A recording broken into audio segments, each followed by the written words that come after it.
Vocês pensaram que eu ia embora? Eu ainda estou aqui, né, gente? Hoje eu não fui lá com as crianças, não. Bom, nós vamos falar sobre, no capítulo Falsos Cristos e Falsos Profetas, a missão dos profetas e os prodígios dos falsos profetas. Então, atribui-se, geralmente, a um profeta que ele tem uma missão. Isso acontece na crença, né? Atribuiu-se esse dom de revelar o futuro, de maneira que as palavras profecia e profeta se tornaram sinônimas. Porque as referências históricas que nós temos a respeito disso sempre remetem a pessoas, a personalidades que fazem adivinhação, que preveem o futuro. E, no entanto, no sentido evangélico, nós vamos entendendo... está atrasado aqui, ó. Nós vamos entendendo que o profeta é um enviado de Deus com a missão de instruir os homens e lhes revelar coisas ocultas, os mistérios da vida espiritual. Então, remetendo ao povo judeu, o profeta tinha uma significação muito importante. Ele era um enviado de Deus e ele trazia revelações para a humanidade, né? Considerando, porém, que esses missionários possuem mediunidade, porque eram espíritos com competências, com capacidades mediúnicas diferentes da maioria do povo. Então, como eles faziam predição, como faziam presciência do futuro, e muitas vezes, por intuição ou por uma revelação espiritual, eles começaram, todo mundo que era diferente, começaram a se atribuir a palavra de profeta, né? Então, sabemos que nada mais apesar da palavra mediunidade ainda não existir, porque ela foi criada por Kardec para designar essa faculdade nas pessoas que possuem essa capacidade de ser intermediário da espiritualidade. Então, afirmamos, eram espíritos que possuíam dons mediúnicos. E, então, para a gente entender qual a missão dos profetas. Pensando, então, nessa missão, desses profetas que são citados no Evangelho, isso torna muito especial para nós. Porque nós temos que fazer uma reflexão que, em termos menores, todos nós somos profetas. Por quê? Todos nós somos médiuns. Todos nós temos a capacidade de poder orientar, oferecer algo de bom para as pessoas. É uma missão que todos nós deveríamos nos engajar, isto é, sermos porta-vozes das mensagens evangélicas, porta-vozes das boas novas de Jesus. Sobretudo nós espíritas, que sabemos que Jesus foi o espírito mais puro que já veio à Terra. Ele é o governador da terra e devemos tê-lo como modelo e como exemplo. Então, mais do que propagadores por palavras, sermos pessoas que podemos e divulgamos essa boa nova de Jesus através do conhecimento dos seus ensinos, das suas lições maravilhosas. Mais do que isso, podemos ser profetas, entre aspas, do bem, do amor, que as nossas ações estejam o testemunho dessa teoria que conhecemos e que podemos e devemos propagar. Então, quando a gente pensa em profeta, eu imaginei assim, todos nós podemos ser esse profeta da Boa Nova, esse enviado de Deus para propagar as coisas boas do Evangelho, né? Então, sobretudo, através das nossas ações no bem, da nossa postura diante da vida, onde seremos exemplos vivos para todas as outras criaturas. Porque, na maioria das vezes, nós observamos muitas pessoas que são grandes faladores do Evangelho, grandes divulgadores do Evangelho, mas têm muita dificuldade em vivenciar, em viver a lição na família, no seu dia a dia, no trabalho, nas coisas da vida ou na conduta aí da nossa sociedade. E nós também somos assim. Quantas vezes falhamos, quantas vezes sabemos e lamentamos, ficamos rebeldes, às vezes até blasfemamos diante daquilo que nos vem, fatos que nos vêm na vida, né? Então, o importante é que nós possamos exercitar isso de forma verdadeira, de forma permanente na nossa vida. Mas também podemos reconhecer que o verdadeiro profeta, ele deve ser, como eu disse, através de suas ações. Então, quando no Evangelho está missão dos profetas, eu quis falar primeiro em nós mesmos, né? Através das nossas ações. Mas, como diz o Evangelho, as lições do Evangelho são obras que deveis examinar. Se os que se dizem investidos de poder divino revelam sinais de uma missão de natureza elevada, isto é, se possuem em mais alto grau as virtudes cristãs e eternas, então é a hora de dar o testemunho. É a hora de vivenciar isso. E quais são essas virtudes? São a caridade, o amor, a indulgência para com o próximo, a bondade que concilia corações. Então, em apoio às palavras, devem estar os nossos atos, as nossas ações. Assim é dito no Evangelho, capítulo 21, que estamos estudando. Mas também temos que fazer aqui uma reflexão importante sobre isso, né? Com esses ensinamentos que ouvimos, ou melhor, com essas pessoas que divulgam o Evangelho e que às vezes nós observamos nelas uma atitude não tão condizente com o que fala. Então nós também, obedecendo o ensinamento de Jesus de não julgar, nós temos que ser compassivos. Porque quem somos nós para julgar o outro? E Jesus muitas vezes falou isso nas suas lições, né? Vedes uma trave no olho do outro, mas não, ou melhor, vê um cisco no olho do outro, mas não vê uma trave no seu. Então, às vezes, nós estamos aí em piores condições diante da vida e estamos querendo julgar o outro, né? Então, a recomendação do Evangelho também é que sejamos compassivos. Compassivos, sim, nunca coniventes, não concordando com o erro e nem querendo e permitindo que, às vezes, coisas inadequadas sejam divulgadas. Oremos por esses irmãos, compartilhemos com eles energias do plano maior, porque eles já fazem uma parte, que é divulgar, que é falar, que é bom. E se ainda não conseguem praticar, muito breve conseguirão, porque as lições vão já estar neles, no sentido de saber, né? Da sabedoria. Então, essa não condenação é um dos ensinamentos que o Mestre nos deixou. E Jesus, em todos os momentos, sempre nos ensinou a compaixão para com o próximo. Na questão sobre a caridade, como quando Kardec pergunta, acho que é a questão 668 do Livro dos Espíritos, quando Jesus pergunta, ou melhor, quando Kardec pergunta o que é caridade, como entende Jesus? A resposta do Espírito foi benevolência para com o próximo. É bondade, benevolência, ser bom, né? Ser benevolente, ser compassivo com o próximo.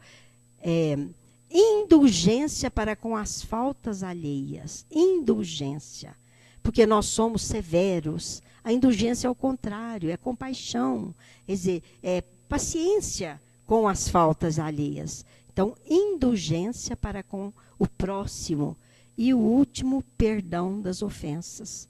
Então, aí estão, gente, já um roteiro, né? Aí está um roteiro que nós podemos seguir conforme as orientações dos Espíritos, que é a verdadeira caridade. Então, Jesus nos ensina, e o Evangelho nos ensina, que a condenação é um sentimento que afasta, que agride.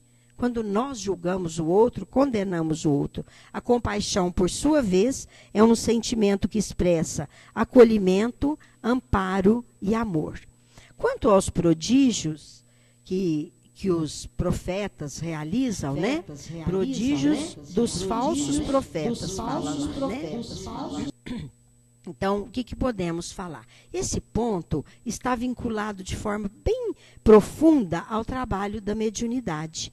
Então, o que nós podemos entender quando falamos em prodígios dos falsos profetas? É lógico que Jesus alertava para uma época onde as criaturas, né, que se diziam profetas queriam divulgar a boa nova que eles chamavam, mas com interesses pessoais, buscando levar a massa, o povo, ao domínio das suas crenças, dos seus ensinamentos. Mas, quando Jesus disse, levantarão falsos cristos e falsos profetas, que farão prodígios e sinais espantosos, para enganarem até mesmo os escolhidos. É o item que está no Evangelho, né? Ele queria nos mostrar, primeiramente, que não existe prodígio, que nós desconhecemos ainda os fenômenos excepcionais que escapam ao entendimento, mas que tudo está de acordo com as leis da natureza. Então, não existe prodígio. Com o Espiritismo, o primeiro ponto a ser entendido, que quando conhecemos as leis divinas, não existe prodígio, não existe sobrenatural, não existe milagre. Então, enquanto a física, a química, a astronomia, a geologia revelaram as leis do mundo físico, do mundo material, o Espiritismo vem revelar as leis, outras leis, que até então eram desconhecidas. É evidente que quando Jesus andou sobre as águas, quando Jesus curou cegos, curou paralíticos, tudo era considerado um milagre. Era uma coisa sobrenatural para as consciências da época, para nós, humanidade da época, que desconhecíamos inúmeros fatos. Então, na realidade, com o conhecimento das leis, tudo torna-se natural, quer dizer, engajado nas leis naturais. Então, o Espiritismo vem revelar essas leis, que regem outras relações, não só do mundo físico, mas do mundo espiritual, das relações do mundo corporal com o mundo espiritual. E nós que somos espíritas, nós admitimos e sabemos que existe outra dimensão de vida. Não existe só a vida material. Hoje já temos provas incontestáveis da existência de uma outra dimensão, de espíritos que se comunicam e nos dão notícias e provas, dizendo como é no mundo espiritual, que a vida não se acaba no túmulo. E isso hoje vem nos fazer procurar nos estudos, nos conhecimentos, essas leis, né? Ao esclarecer os pontos anteriormente incompreendidos, o Espiritismo vem combater os chamados milagres e vem combater os falsos cristos. Porque hoje, inclusive com Kardec e até hoje, nós temos o direito de saber como aquilo ocorre. Por que aquele fenômeno ocorre? Quando uma pessoa vem e nos faz uma revelação, é direito nosso. De onde você teve essa informação? Como? Como isso chegou até você? Porque nós não precisamos mais ser enganados. Nós temos o direito de saber, seja qualquer mediunidade. Por isso que hoje também, as próprias pesquisas, eu não sei se vocês viram, mas tinha uma imagem de uma santinha, uma Nossa Senhora, não sei, que caía lágrima, né? O que fizeram? Puseram alunos da USP, professores da USP, pesquisar de onde vinha aquela água. Por que ela chorava? né? Então, ai, milagre, a Santinha está chorando, está triste com a humanidade. As pesquisas não eram assim. As pesquisas eram que tipo de material tinha ali que absorvia a água, do oxigênio etéreo aí do ambiente, e combinado lá com aquele elemento que era formado aquela imagem, ela, conforme o calor, conforme o clima do ambiente, a aguinha descia, como o olho era um buraquinho, ela descia por ali. Então, são explicações lógicas, que às vezes vão despertar criaturas para outras coisas relacionadas à vida espiritual, não tem importância.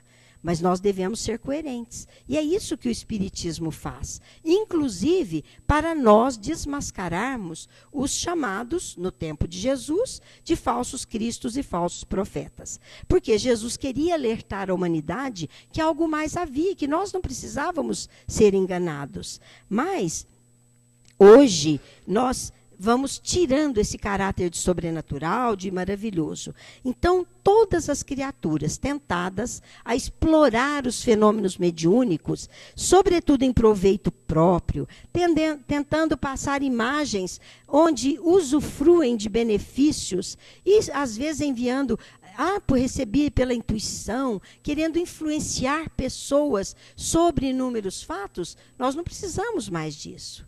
Nós temos que saber e crer. Nós temos que crer sabendo, né? Eu creio porque eu sei.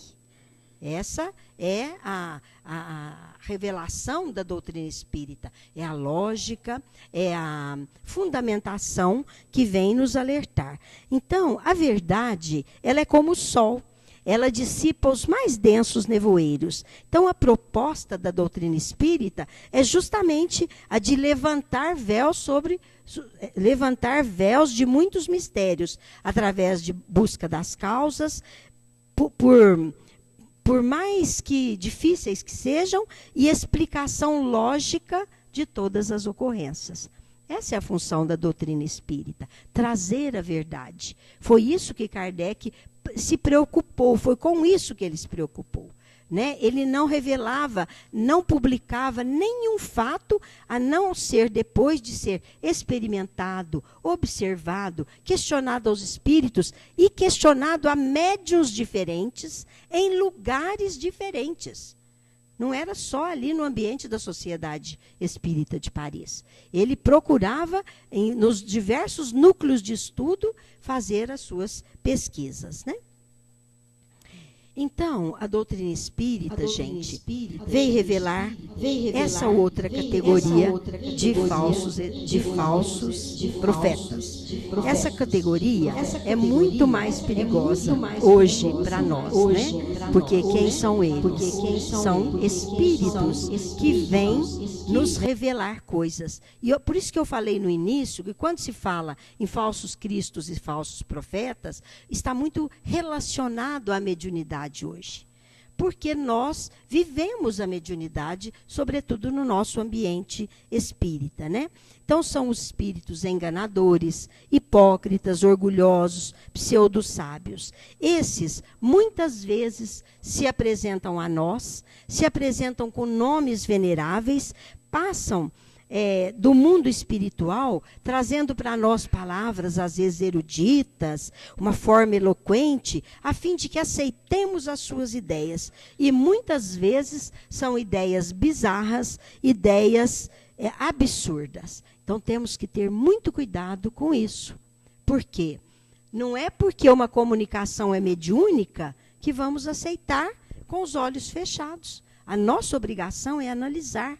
A nossa obrigação é conhecer, ler e ver se está fundamentado com os princípios da doutrina espírita. Às vezes as pessoas falam, diz que um centro, nós ouvimos um relato, as pessoas entravam para a sala do passe, como aqui, entravam e saíam com a testa toda brilhante. Aí a pessoa que tinha ido lá fazer a palestra perguntou, né?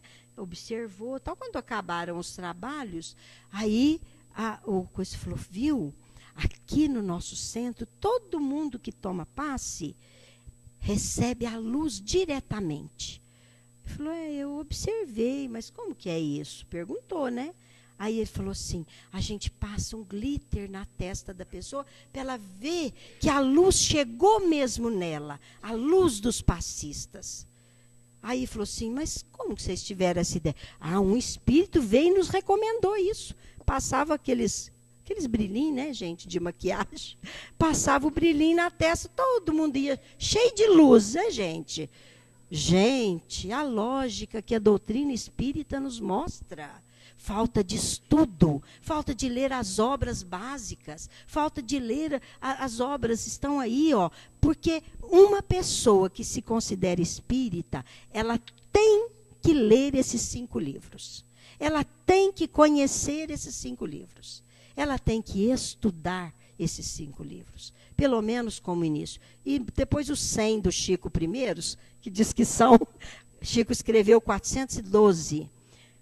Diz um estudioso da vida de Chico, da obra, um professor de literatura, que nos 100 primeiros estão tudo o que precisamos. Os 100 primeiros livros. Que estão os romances, estão a obra de André Luiz, estão todos os livros evangélicos, aqueles 4 que a gente lê, que falam dos ensinos evangélicos. Então, precisamos estudar, né? Precisamos, então, antes que as relações mediúnicas fossem conhecidas e produzidas pelas criaturas, elas tinham já com a humanidade, antes de Kardec organizar tudo isso, elas exerciam a sua ação ostensiva pela inspiração, pela mediunidade inconsciente. Isso existe desde que o homem é homem. Então, pensando em prodígios da mediunidade, nós vamos comparar a mediunidade a uma vela acesa. É uma comparação feita por Emmanuel. Então ele diz assim: a vela acesa irradia uma força luminosa. Igualmente, o cérebro, nosso cérebro, irradia a energia mental. Na vela nós temos a chama e na energia mental nós identificamos a ideia. Ambos possuem campo característicos de ação. Quer dizer, ambos são neutros, não é? A vela acesa, ela vai iluminar o caminho de um santuário, ou ela pode iluminar o caminho de um pântano. A vela é a mesma na vela. E também a energia mental, ela vai obedecer à vontade, né? No caso da mediunidade, conforme utilizamos essa nossa energia mental, essa nossa ideia, estaremos produzindo algo de bom ou algo de perturbação. Por isso nós dizemos que a mediunidade, ela é o nosso cartão de visita. Com o pensamento, através do nosso cérebro, nós sintonizamos harmonia ou perturbação, saúde ou doença, intolerância ou entendimento. E também, fazendo uma comparação, que Emmanuel fala, e eu quis trazer para vocês, para a gente entender que a mediunidade é uma coisa neutra, ela é uma função neutra, né? Imaginemos determinada máquina, né? Imaginemos a força mediúnica comparada a determinada máquina. Se essa máquina for colocada na mão de um analfabeto, ou de um preguiçoso, ou de um malfeitor, ela vai ter utilizações diferentes. Então, por exemplo, um analfabeto, ele não podia usar o equipamento, porque ele não sabe nem ler o manual. Como é que ele ia utilizar e fazer com que ela funcionasse? Um preguiçoso, aí não ia usar de jeito nenhum, né? Porque ele não ia querer ter trabalho com a máquina, ia largar ela lá enferrujando por causa da sua inércia, né? O malfeitor já ia falar, bom, deixa eu ver como é que eu uso isso para explorar alguém, para usar para um crime, né? Ele ia ter esse interesse. Porém, essa mesma máquina colocada nas mãos entendendo que essa máquina é a força mediúnica, colocada na mão de um missionário do bem, ele vai utilizar toda a sua produção para fazer coisas boas, para elaborar coisas boas em favor das criaturas. Então, assim também, o fenômeno mediúnico. A mediunidade, gente, é uma força neutra da vida. A importância e a significação que nós damos a ela é que vai determinar se ela é boa e se ela é má, se ela é ruim, se ela está em prejuízo. Então, em vista disso, o que os orientadores espirituais nos recomendam? Sermos responsáveis, conscientes dos próprios deveres diante das leis divinas. A força mediúnica, ela sempre nos ajudará. Então, voltando ao que eu disse, todos somos médiuns. Todos nós conseguimos captar as energias do mundo espiritual. Uns em maior grau, uns em menos, mas todos nós somos capazes de perceber as coisas do mundo espiritual. Então, é essa força mediúnica, para sermos um missionário do bem, para não sermos um falso profeta, entre aspas, essa força mediúnica deve estar sintonizada à bondade, ao serviço ao próximo, ao estudo, ao discernimento e sempre em constante prática da caridade. E eu falo discernimento porque é isso, porque um espírito falou que podia passar, que todo mundo ia sair iluminado, passar uma luzinha na testa das pessoas, as pessoas aceitaram. Então, nós temos que ser coerentes, nós temos que ter estudo, conhecimento e fazer um discernimento diante de tudo aquilo que nos vem como informação, certo? Então, através da mediunidade, quantas coisas boas podemos receber quantas coisas nos foram trazidas sobre as realidades do mundo espiritual. Quantos espíritos, gente, vêm contar das suas alegrias quando chegaram ao mundo espiritual e nos deram notícia do reencontro com entes queridos, com pessoas amadas. Quantas informações para nos estimular a buscar esse entendimento. E, ao mesmo tempo, quantos alertas para nós, diante destas revelações, ou de revelações de espíritos que vieram nos dizer da grande dificuldade, da grande dor, do grande sofrimento, quando agiram equivocadamente aqui na Terra. Quantos espíritos vieram nos dizer dos sofrimentos que viveram por não terem seguido aquilo que condiz com a consciência tranquila, com a bondade, com o entendimento com o próximo, com a capacidade de convivência, que é a mais difícil na nossa vida, né? O mais difícil no nosso mundo é aprender a conviver, porque nós ainda temos muita dificuldade com o nosso próximo, mais distante, etc. Então, quantos vêm nos revelar as dificuldades e as dores que viveram e que encontraram no além-túmulo diante dessas realidades? Então, harmonizado com o bem, o médium é capaz de transmitir inúmeras mensagens consoladoras. Quantas, gente? Porque Espiritismo é lógica, é verdade, é ciência, é experimentação, mas é também consolação, esperança, força, coragem para nós, porque ele diz o que é e nos estimula e nos promete, nos mostra que tudo passa, tudo será melhor. Diante do sofrimento, é aquele bálsamo consolador que vem para nós, nos alertando que tudo passará diante das dificuldades. Então, quantas mensagens de entes desencarnados, quantas cartas a mães desesperadas que foram trazidas através do Chico e de outros médiuns maravilhosos aí, consolando mães desesperadas que perderam seus filhos, seus companheiros ou suas companheiras, que perderam pais. Então, isso tudo nos faz compreender que é através dessa mediunidade verdadeira, sincera, vinculada ao bem e ao amor, que vamos aproveitando dessas coisas, nos beneficiando através dessas mensagens, né?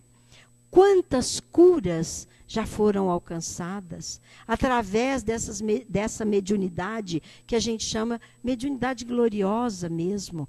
Quantas pessoas buscam espíritos, médiuns cujos espíritos estão para auxiliar na dor, na cura. Quantos casos temos? Tem muitos que não curaram, realmente. A vida é de experiências e é de aprendizado. Mas quantos já foram beneficiados, né? Que com as forças morais conseguem gerar energia curadora, recompondo a malha vibratória, recompondo as células, alterando o clima celular, o espaço celular da criatura, promovendo as curas. E mais ainda, quanto esclarecimento e oração a irmãos em perturbação. Quantos, através das reuniões mediúnicas de desobsessão, de esclarecimento a desencarnados, onde recebemos espíritos que vêm completamente perturbados, completamente enlouquecidos, doloridos no seu sofrimento, dizendo da sua dor, do seu ódio, do seu desejo de vingança. Quantos são tratados, levados a hospitais para esclarecimento, para novas experiências, através destes trabalhos abençoados de mediunidade. Quantos espíritos recebem esses esclarecimentos, compreendem que a vingança, o ódio, de nada vale para eles, de nada é importante para a sua vida.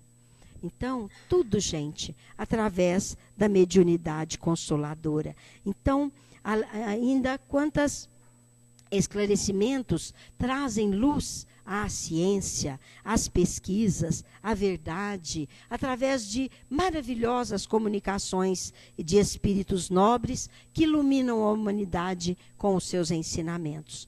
Por isso, Jesus, em seu discurso, vem nos dizer, o seu discurso rico de esperança e de consolo, ele diz: dê de graça o que de graça recebeste, prometendo saúde e paz a todos aqueles que, através da mediunidade, vinculados à fonte do bem, oferecem luz a quantos buscam auxílio e benefícios.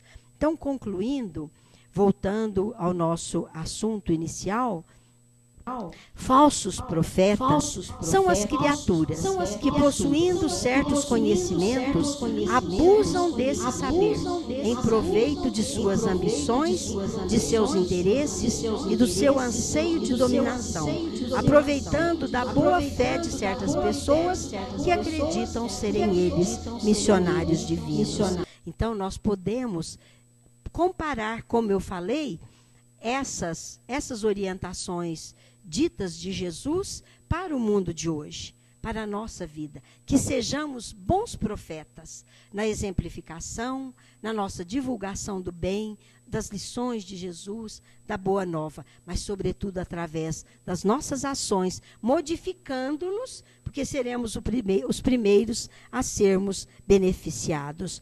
Podemos nos defender dos falsos profetas, identificando-os através dos seus atos e palavras, tendo sempre que o verdadeiro profeta se caracteriza pelos seus valores exclusivamente morais.